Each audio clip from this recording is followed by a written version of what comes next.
From the tsunami and the earthquake. Give us some of your thoughts on how that impacts the discussion of nuclear, not only as a clean energy, but as an energy source in general for the United States. In general, nuclear is considered a pretty reliable source of power. It's pretty affordable once you've spent the money to build it. So it's very expensive to build, but cheap to operate. Then once you have it operating, it tends to be pretty reliable, tends to be pretty safe, it tends to be pretty clean. And so this is the good news of nuclear. It's domestic, clean, low-cost source of power.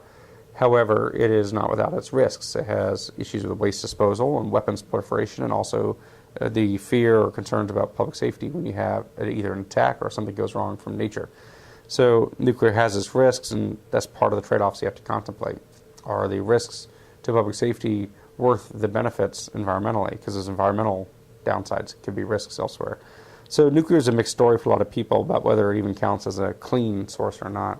And it already generates about 20% of our electricity and about 8% of our energy consumption overall. So if nuclear is not a part of the solution, then we have to find some other source to replace it, which will be difficult. So that's the general statement on nuclear. In terms of the implications about Japan, I think it's going to be hard for the nuclear industry to overcome that. I don't think they can't, and it's not that they won't be able to, but they'll have to have answers about why those reactors, which over days are still unstable or unsafe, what that means for U.S. reactors or European reactors. Is this a global phenomenon that they have to deal with, or is this a one-off?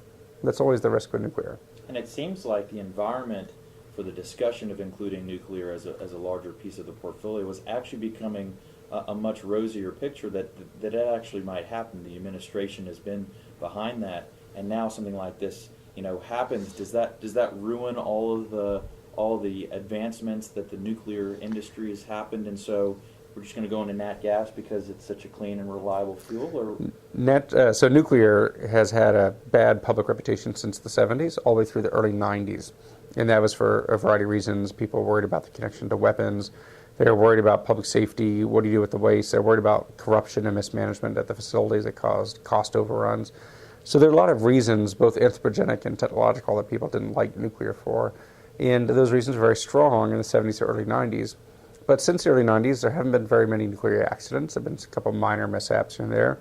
The power has actually gotten cheaper with time, and the safety records have improved, and the nuclear power plants are on more often. So generally speaking, the story of nuclear has been one of improving performance for the last 20 years. And that improving performance has led to less criticism in the press and generally a more favorable opinion among the people. So nuclear didn't just clean up its act and run pretty commercials. It cleaned up its act and had better performance at the time. And somehow people noticed, and that positive feeling translated into less criticism. Now that we see what's happening in Japan, a fair criticism that people are raising is whether the reactors in the U.S. are designed the same way. Do they have the same kind of lack of fault tolerances for earthquakes? And where are we building these? Is it near water? Is it on a fault? That kind of thing. So nuclear is going to get a lot more attention because of Japan. And how that attention ultimately is decided in terms of the fate of nuclear will depend partly on how bad the situation in Japan ultimately becomes. And the utility has recently argued that they'd much rather do natural gas just because of the cost allocation, the capital outlay that they'd have to try to build a reactor. Is the argument still strong enough to go ahead and build the infrastructure to do nuclear when you're looking at a natural gas plant? I mean, we have a lot of natural gas sitting on the sidelines ready to be used. You probably have to build infrastructure for whatever your answer is. If you want more nukes, you have to build nuclear power plants. If you want more natural gas, you have to build more natural gas plants and more pipelines. If you want wind, you have to build transmission lines. So all of the energy choices have a pretty serious capital impact in terms of outlays. And natural gas has a lower capital outlay because it's just the power plant, and it's cheaper there than a coal plant or nuke plant. But then you expose yourself to the volatility in gas prices, natural gas prices, that we've had the last few years. Whether it remains volatile or not, I don't know. It's been pretty stable for the last few months, but that's the risk. A utility friend of mine often says that natural gas is the crack cocaine of utility executives because it's so easy to build. You get your fix so quickly. Sure. Last question for you. Mhm. This is really personal. My question is, why are you in the industry? Why does it fascinate you, and why are you ultimately doing what you're doing? Ultimately, I find a lot of satisfaction working in this world of energy because energy is the most fundamental part of modern civilization. It's really what drives a lot of what we do and how we're different than pre-industrial societies.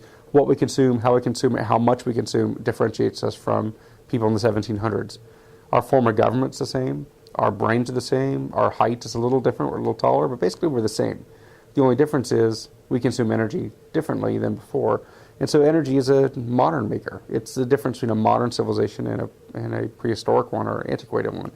So it's pretty fundamental to civilization, which means fundamental to water, food, civil rights, education, liberty, all these ideas we take for granted.